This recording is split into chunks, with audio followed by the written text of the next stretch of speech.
السلام عليكم، كي دايرين؟ لاباس عليكم؟ بخير؟ كلشي مزيان الحمد لله. كنتمنى كلكم تكونوا بالف خير ان شاء الله. واليوم ان شاء الله بغيت نشارك معكم جوج وصفات اللي فيها المسمن وواحد الكيكه ديال شوكولا.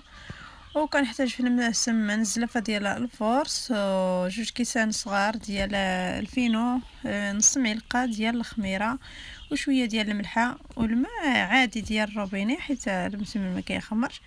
كنخوي شويه د الماء على هذا الخميره باش تذوب واحد شويه، وغادي نحركها حتى تذوب هذيك الخميره. عاد ديك الساعه غادي نخلط العجينه كامله، حيت الا تخلطت الخميره بوحدها راه كتذوب كامله، الا جاب الله غير تخلطت مع العجينه ما كتذوبش. ومزيان الا تخلطت بحال هكا كتذوب كامل، والعجينه كتخمر بشويه. وكنخلط كنزيد الماء حتى كنحصل على العجين اللي بغيت. المهم كلشي كيعرف يعجن المسمن. ودابا غادي ندلكو باقي. وهنا زيت 4 تفاحات اللي غسلتهم مزيان وغادي نقطعوهم يكونوا صغار، وغادي نديرهم درتهم في هذه الكاسرونه، درت لهم الحامض وغادي نغسلهم وغادي نصفيه مزيان. وغادي نديرو في المقله درت ليه نص معلقه ديال القرفه على حسب اللي كل واحد وعلى حسب، ومعلقه ديال الزبده، وجوج معالق ديال السنيده. وشعلت ليه على العافيه مهيله. غنهبط هذا الزبده لتحت باش تذوب على خاطرها، وغادي نقص عليه حتى يهبط هذا التفاح كله بحال هذا الشكل. وها العجينه ديالي فاش خليتها ارتاحت مزيان. دابا غادي نقطعها بحال هكا، وغادي نقطع فيه دوك الصغار حيت ما غاديش ندير فيه كامل التفاح حيت ماشي كلشي كياكلو. ديال التفاح درت لهم بحال هكا، سرحتهم بحال هكا ورشيتهم بشويه ديال الزبده، ودرت فيهم هذا التفاح في الوسط وكنلويهم شويه بشويه.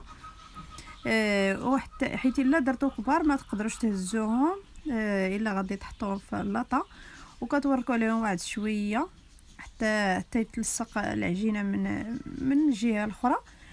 ومن هنا دابا راه هما فاش ساليتهم ودهنتهم بشويه ديال الزبده. ودابا غادي ندخلهم الفران اللي سخنته من قبل باش تحمروا. وها المسمن حتى هو غادي نطيبو ونرجع لكم. وانا دابا فاش ساليت المسمن غادي نوجد الكيكه اللي كنحتاج فيها 3 ديال البيضات وكاس معامرش ديال السنيده. وغادي نخلط هذا البيض مزيان مع السنيده والقشره ديال الحامض، وغادي نخلطها مزيان كتكون فيها ديك القشره بنينه صراحه. وغادي نخوي نص كاس ديال الزيت حتى هو ونخلط مزيان.